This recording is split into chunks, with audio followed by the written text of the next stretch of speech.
Hello students, welcome to Magnet Brains. My name is Abhishek Pandey, your teacher for current events. So Magnet Brains एक ऐसा platform है जहां पर आपको सभी क्लास सभी सब्जेक्ट के videos free of cost provide किए जाते हैं। इसका मतलब ये हुआ कि कुछ वीडियोस देखने के बाद ना तो आपको कोई सब्सक्रिप्शन लेना है ना ही कोई पैकेज परचेज करना है, because best quality content best teachers के साथ आपको फ्री ऑफ कॉस्ट यहाँ प्रोवाइड किया जाता है। आप मैग्नेट ब्रेन्स को फेसबुक पर, टेलीग्राम पर और इंस्टाग्राम पर भी फॉलो कर सकते हैं सो दैट कोई भी इंपॉर्टेंट अपडेट आप यहाँ पर मिस ना करें। सो आज करंट इवेंट्स की इस सीरीज में एक डिफेंस न्यूज़ मैं आपके साथ यहाँ पर डिस्कस करने वाला हूँ। काफ़ी इंपॉर्टेंट है ना, और मतलब इतिहास में ऐसा पहली बार हुआ है और इस वजह से इस पर्टिकुलर न्यूज़ की जो इंपॉर्टेंस है वो काफ़ी ज़्यादा यहाँ पर बढ़ जाती है। तो आज हम यहाँ पर क्या डिस्कस करने वाले हैं, हमारे जो नए आर्मी चीफ हैं उनको यहाँ पर अपॉइंट किया गया है। ठीक है, अभी मतलब इन्होंने जो चार्ज है वो यहाँ पर नहीं लिया है, चार्ज वो 1 मई से यहाँ पर लेने वाले हैं, लेकिन इनका नाम जो है वो यहाँ पर फाइनल कर दिया गया है। तो अब जो नए आर्मी चीफ यहाँ पर अपॉइंटेड आपको देखने को मिलेंगे, ठीक है, आप इनको फोटो में देख सकते हैं। ठीक है, ये हमारे नए आर्मी चीफ हैं, तो इनके बारे में थोड़ा सा हम जानेंगे। कुछ इंपॉर्टेंट फैक्चुअल इन्फॉर्मेशन मैं आपको बताऊंगा जो कि आपके एग्जामिनेशन के लिए काफ़ी इंपॉर्टेंट यहाँ पर हो सकती है। ठीक है, डायरेक्ट यहाँ पर क्वेश्चन क्या क्या बनेंगे वो चीज़ें मैं आपको बताने वाला हूँ। और जब भी मैं यहाँ पर आर्मी चीफ के बारे में बात कर रहा हूँ तो इसका मतलब इंडियन आर्मी, ठीक है, इंडियन एयरफोर्स के चीफ अलग होते हैं, इंडियन नेवी के चीफ अलग होते हैं, लेकिन अभी यहाँ पर जो इंडियन आर्मी है उसके चीफ का अपॉइंटमेंट जो है वो आपको देखने को मिला है। अभी यहाँ पर क्या हुआ है कि ये जो पर्टिकुलर पर्सनालिटी है जो आपको देखने को मिल रहे हैं, ठीक है, इनका नाम क्या है, इनका नाम है लेफ्टिनेंट जनरल मनोज पांडे।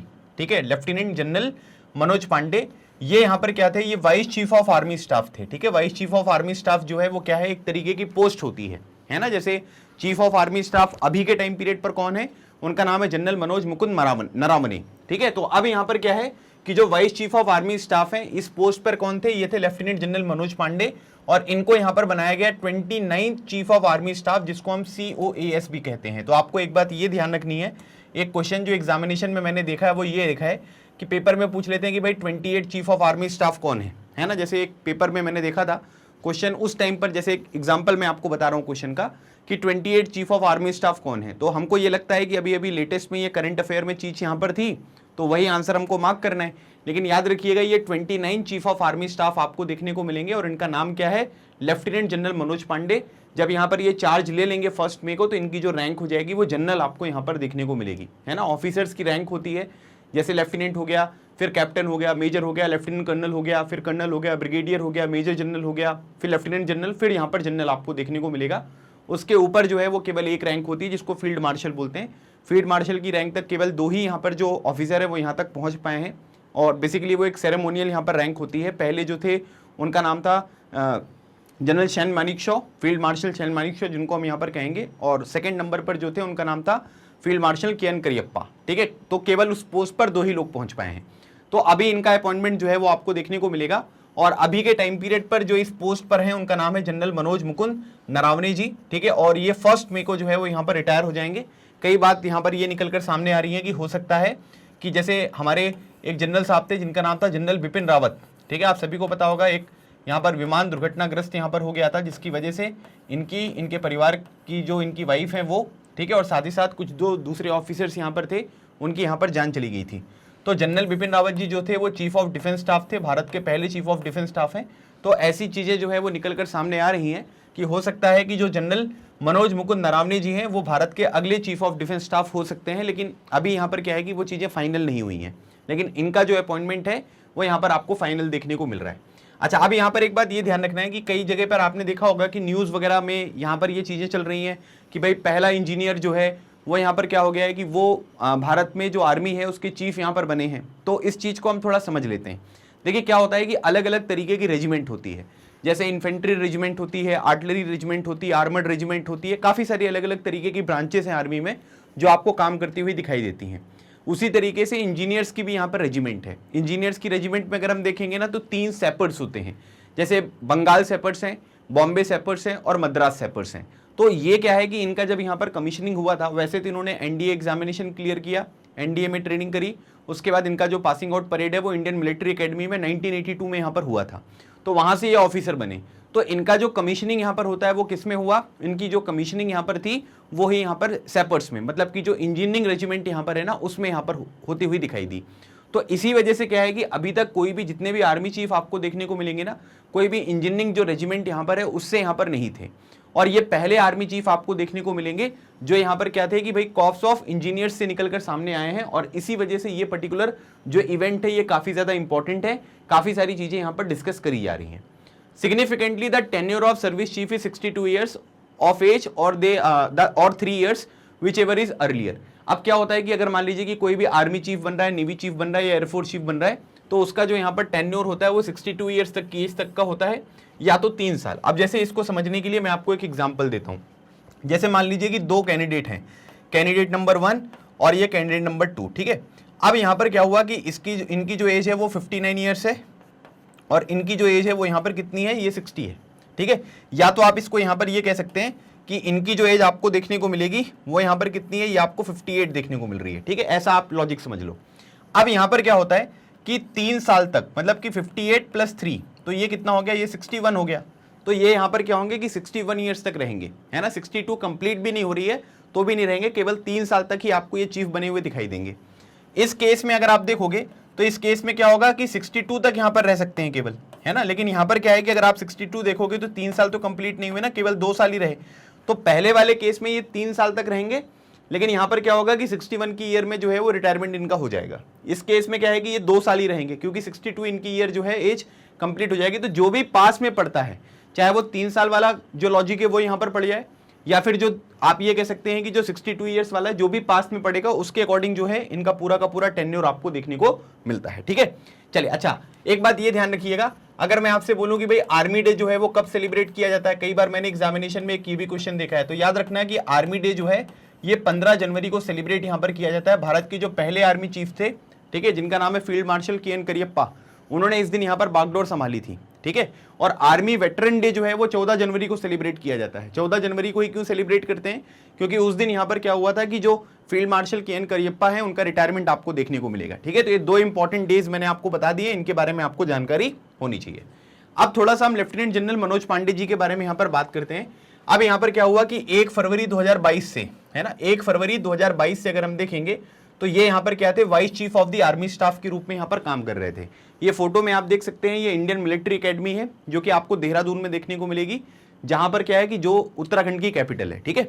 अच्छा, एक बात ये ध्यान रखिएगा कि यहाँ पर एक डेट लिखी हुई है 1 फरवरी। 1 फरवरी को जो है ना इंडियन कोस्ट गार्ड डे जो है वो हम यहाँ पर सेलिब्रेट करते हैं, ठीक है।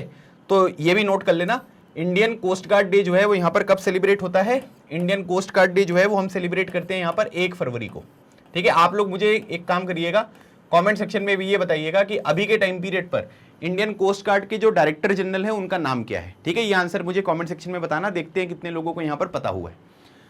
He is an alumnus of the National Defence Academy, जो कि खड़कवासला में है। खड़कवासला कहाँ पर है, पुणे में। पुणे कहाँ पर है, महाराष्ट्र में। And the Indian military academy Dehradun, जिसकी फोटो आपको देखने को मिल रही है। अभी मैं आपको एनडीए की भी फोटो दिखाऊंगा, ठीक है। Lieutenant general Pande was commission in December 1982 into the corps of engineers the Bombay sappers, ठीक है। वही मैंने आपको बताया ना, 3 तरीके की सेपर्स हैं जो इंजीनियरिंग वाली रेजिमेंट है। कौन कौन सी, एक बॉम्बे सेपर्स, एक मद्रास सेपर्स और एक बंगाल सेपर्स, ठीक है। तो इनका जो यहाँ पर कमीशन हुआ था वो किस में हुआ था, ये बॉम्बे सेपर्स में आपको देखने को मिलेगा। कब हुआ था, ये 1982 में हुआ था। अच्छा, अभी क्या है कि एक इंटरेस्टिंग जो फैक्ट है वो मैं आपको बताता हूँ।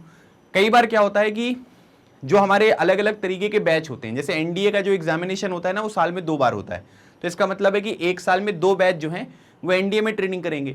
तो अभी के टाइम पीरियड पर जो हमारे एयरफोर्स चीफ हैं, जो हमारे नेवी चीफ हैं और जो हमारे आर्मी चीफ हैं, ये तीनों बैचमेट हैं, है ना। इससे पहले भी यहाँ पर हुआ था, लेकिन ये वाला जो पर्टिकुलर अभी के टाइम पीरियड पर आपको ये तीनों चीफ यहाँ पर देखने को मिलते हैं ना, ये तीनों बैचमेट है। और कहा जाता है कि ये मतलब बहुत कम समय में ऐसा होता है कि एक ही बैच के तीनों जो लोग होते हैं वो यहाँ पर क्या है कि वो आर्मी, नेवी और एयरफोर्स चीफ यहाँ पर बनते हुए दिखाई दें। तो ये लोग यहाँ पर 61st जो बैच यहाँ पर आपको देखने को मिलेगा, ठीक है। जो 61st बैच है वो आपको देखने को मिलता है। अभी के टाइम पीरियड पर अगर आप देखोगे ना तो 145, 147 जो बैच है वो यहाँ पर आपको चलता हुआ दिखाई दे रहा है। तो काफी सीनियर है, क्योंकि 1982 में यहाँ पर आपको कमीशन इनका होते हुए देखने को मिला। उसके बाद बहुत सारे इन्होंने असाइनमेंट्स वगैरह यहाँ पर करे हैं, ठीक है। मतलब आप ये कह सकते हैं कि जो कन्वेंशनल यहाँ पर काम होते हैं, जो एक ऑफिसर का काम यहाँ पर होता है, वो तो इन्होंने करे ही हैं। लेकिन आप ये कह सकते हैं कि जो काउंटर इंसर्जेंसी ऑपरेशंस हैं, है ना, जैसे इंसर्जेंसी वगैरह को कम करने के लिए, है ना, अलग अलग टेरेन पे, मतलब अलग अलग टेरेन का मतलब प्लेन पर भी हो सकता है, हिली टेरेन पर भी यहाँ पर हो सकता है। तो वहाँ पर अलग अलग तरीके के जो ऑपरेशंस हैं इनके द्वारा यहाँ पर कंडक्ट किए गए। उसके बाद यहाँ पर क्या है कि ये चीफ इंजीनियर थे यूनाइटेड नेशन के मिशन पर। यूनाइटेड नेशन जो है इसकी स्थापना कब हुई थी, ये हुई थी 24 अक्टूबर 1945 में, ठीक है, आज के टाइम पीरियड पर एंटिनो ग्यूटरस जो है वो उसके सेक्रेटरी जनरल हैं, जो कि पोर्चुगल से हैं। तो 24 अक्टूबर 1945 को जो है यूनाइटेड नेशन की स्थापना हुई। इसका सेक्रेटरीट आपको न्यूयॉर्क में देखने को मिलता है। तो यूनाइटेड नेशन के मिशन होते हैं, है ना, जैसे पीस कीपिंग मिशंस वगैरह होते हैं, उसी तरीके से इनका एक मिशन था। कहां पर? इथोपिया और इरिट्रिया, ये दो कंट्रीज हैं। कौन कौन सी भाई? एक है इथोपिया और एक इरिट्रिया। यहां पर जो यूएन मिशन था उसके जो चीफ इंजीनियर थे वो आपको लेफ्टिनेंट जनरल पांडे साहब यहां पर देखने को मिलेंगे। ठीक है, अच्छा, अब इस मैप को यहां पर देखिए। ये मैप जो है कौन से कॉन्टिनेंट का है? ये मैप है यहां पर अफ्रीका का। ठीक है, अफ्रीका में अगर आप देखोगे तो यहां पर ये इरिट्रिया है, यहां पर ये जिबूती है, यहां पर ये सोमालिया है और यहां पर ये इथोपिया है। कौन सी कंट्री है? 4 कंट्री। इनको याद करने का तरीका क्या है? SEED, सीड मतलब क्या हुआ? S मतलब सोमालिया, E मतलब इथोपिया, E मतलब इरिट्रिया और D मतलब जिबूती। अब इसको हम क्या बोलते हैं? इसको बोलते हैं हॉर्न ऑफ अफ्रीका। ठीक है, दिख रहा है आपको? यहाँ पे लिख रहा है द हॉर्न ऑफ अफ्रीका। तो आपको लग रहा होगा कि सर मतलब इसमें ये हॉर्न क्यों बोलते हैं? हॉर्न को तो मतलब यहाँ पर सींग होता है ना, सींग नहीं होता, तो इसको हॉर्न ऑफ अफ्रीका क्यों बोलते हैं? तो इसका कारण है। ठीक है, अगर आप देखोगे मैप में तो ये वाला जो पर्टिकुलर लोकेशन है, देखो ये वाला, ये लोकेशन जो आपको दिख रही है ये पूरा, तो ये ऐसा लगेगा कि ये अफ्रीका की क्या है कि एक सींग जैसी यहाँ पर निकली हुई है, एक हॉर्न जैसी यहाँ पर निकली है। इसलिए यहाँ पर याद रखना है इरिट्रिया, जिबूती, सोमालिया और इथोपिया। ये क्वेश्चन एग्जामिनेशन में आता है कि हॉर्न ऑफ अफ्रीका जो कंट्रीज का ग्रुप है उनमें से कौन सी कंट्री है, कौन सी नहीं है। तो याद रखिएगा, सीड मैंने आपको एग्जाम्पल बता दिया। तो यहाँ पर जो यूनाइटेड नेशन के मिशन होते थे उसमें इनको यहाँ पर अपॉइंट किया गया था। He commanded an engineer regiment during operation Parakram. ठीक है, अब ये क्वेश्चन जो है ये बनेगा, है ना, कि भाई जो अभी हमारे लेफ्टिनेंट जनरल साहब है जिनको जनरल के लिए यहाँ पर अपॉइंट किया गया है, इन्होंने कौन से ऑपरेशन को जो है वो यहाँ पर लीड किया था? कहाँ पर? ये पल्लन वाला जो सेक्टर आपको देखने को मिलेगा, line of control. Line of control जो है वो किसके बीच में है? ये इंडिया और पाकिस्तान के बीच में आपको देखने को मिलेगा। जैसे रेड क्लिफ लाइन जो है वो किसके बीच में? इंडिया पाकिस्तान के बीच में। सो इंडिया पाकिस्तान के बीच में लाइन ऑफ कंट्रोल देखने को मिलेगा। और एक चीज होती है जिसको बोलते हैं लाइन ऑफ एक्चुअल कंट्रोल। तो लाइन ऑफ एक्चुअल कंट्रोल किसके बीच में? ये इंडिया और चाइना के बीच में आपको देखने को मिलेगा। नॉर्थ ईस्ट वगैरह में जो बाउंड्री देखने को मिलती है उसको मैकमाहोल लाइन कहते हैं। ठीक है, ये दोनों चीजें आपको ध्यान रखनी है।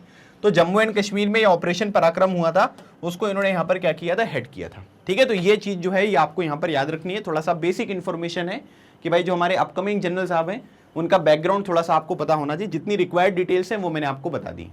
अब ये देखिए, ये एनडीए है। ठीक है, एनडीए में आप ये देख सकते हैं कि ये सेरेमनी है और उसके लिए यहाँ पर एनडीए को जो है वो डेकोरेट यहाँ पर किया गया है।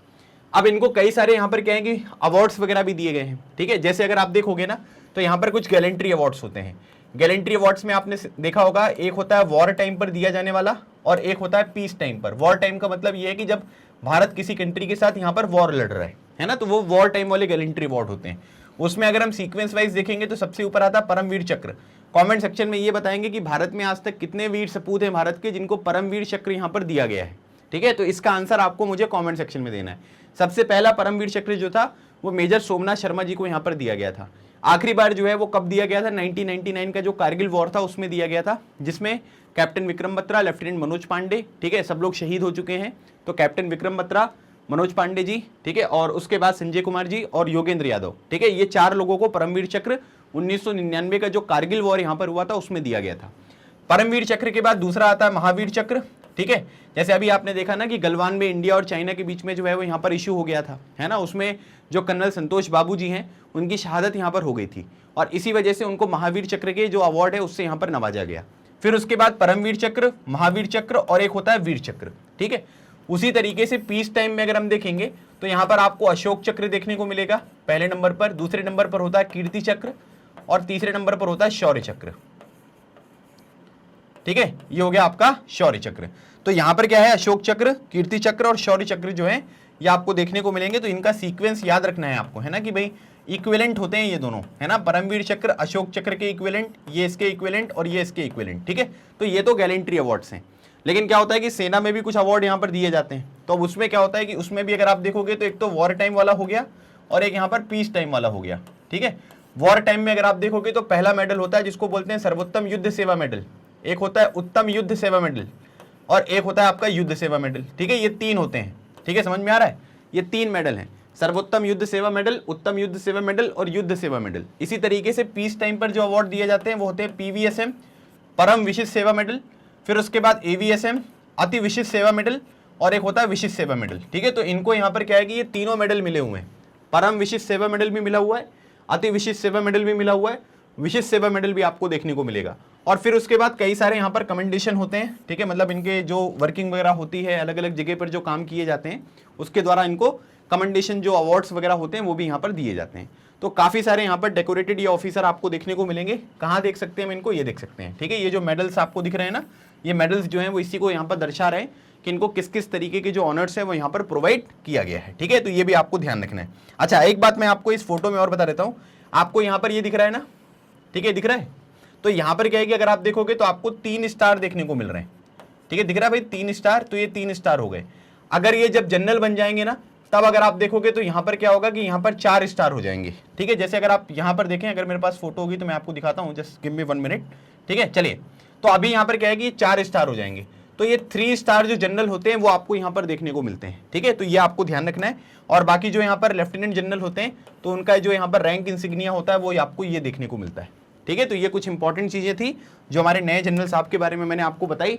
आई होप ये सारी चीजें आपको समझ में आ गई होंगी, है ना। तो इनका नाम याद रखना है और जो बेसिक डिटेल्स मैंने आपको बताई हैं वो सब चीजें आपको पता होनी चाहिए, ठीक है। एक क्वेश्चन मैं आपसे लास्ट में ये पूछ रहा हूँ कि जैसे अभी हमारे जो जनरल साहब हैं, ठीक है, इनका नाम क्या है, इनका नाम है जनरल मनोज मुकुंद नरावने, ठीक है। 1 मई तक आपको ये देखने को मिलेंगे। आपको मुझे ये बताना है कि जो अभी जनरल साहब हैं इनकी जो रेजिमेंट है वो कौन सी है, ठीक है। जैसे ये किसके हैं, ये इंजीनियर्स कॉर्प के हैं, तो उसी तरीके से जनरल मनोज मुकुंद नरावने साहब की जो यहाँ पर रेजिमेंट है उसका आंसर आप मुझे कमेंट सेक्शन में दीजिएगा।